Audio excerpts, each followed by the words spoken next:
on se rend à la frontière nord d'Israël. 10 ans après la seconde guerre du Liban, l'armée a décidé de changer le tracé topographique dans la région pour éviter de nouvelles infiltrations de commandos du Hezbollah. Reportage signé Mathias Inbar.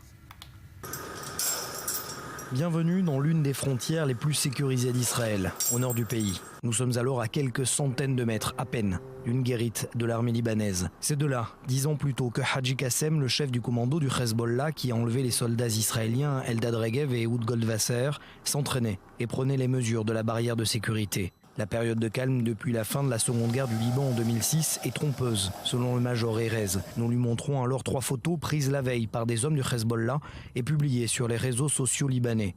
Sa réaction est immédiate. Premièrement, je ne suis pas surpris. Ils ont le droit d'être où ils veulent autour de la frontière internationale entre le Liban et Israël.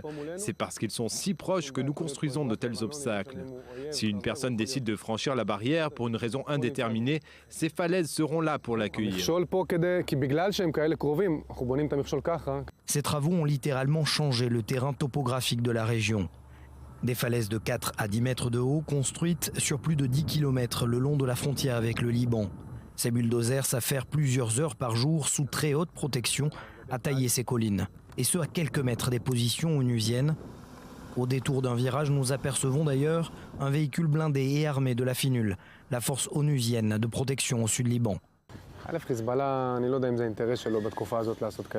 Je ne sais pas si c'est dans l'intérêt du Hezbollah de lancer maintenant une telle opération. Il est occupé sur d'autres terrains. Lorsqu'il voit que de telles falaises ont été construites et d'autres obstacles que tu ne peux pas voir, il réfléchira à 2 fois avant d'agir. Oui, on voit à vue d'œil les hommes du Hezbollah, mais ils sont centrés et militaires la plupart du temps. Ils pensent se fondre dans le décor, mais nous savons qu'ils sont là, nous les voyons.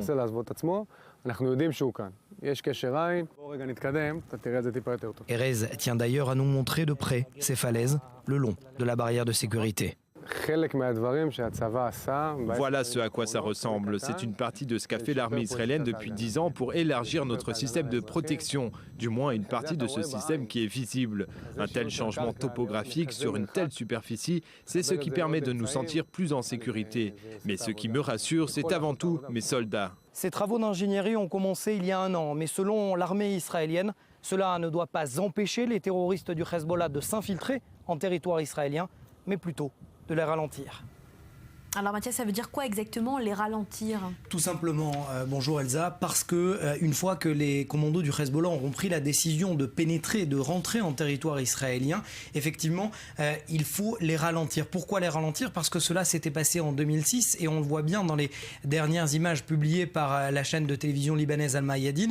On voit comment le chef du commando et surtout Iman Mourni, à l'époque le commandant militaire du Hezbollah, leur avait dit de rentrer, de vite finalement kidnapper les soldats et de repartir aussitôt. Le fait même qu'il y ait des tranchées, le fait même qu'il y ait des falaises, eh bien cela va ralentir les hommes du Hezbollah. Ils vont devoir d'abord monter cette falaise et une fois que vous montez, vous perdez du temps, vous perdez 1 minute, 2 minutes, 3 minutes. Cela permet à l'armée d'intervenir plus rapidement et surtout d'empêcher, puisqu'une fois que vous êtes en haut de la falaise, de repartir avec éventuellement des soldats kidnappés. Ce qui était très intéressant de constater dans ce reportage, c'est la manière dont les soldats finalement se tiennent sur le qui-vive, parce qu'on pourrait penser que ce calme eh bien, leur permet d'être plus sereins. Or, ce calme est trompeur, parce qu'ils se disent finalement, lorsqu'on sait que le Hezbollah glorifie les 10 ans de la seconde guerre du Liban, ce qu'ils qualifient eux-mêmes de victoire. D'ailleurs, Hassan Nasrallah va tenir un discours, le chef secrétaire général du Hezbollah à Binjbel, qui est frontalier d'ailleurs de cette barrière de sécurité où nous étions. Et bien de leur côté, les soldats se disent n'ont jamais été finalement sur le qui-vive, parce que justement le calme est trompeur et qu'ils veulent absolument être prêts en cas d'attaque. Merci Mathias.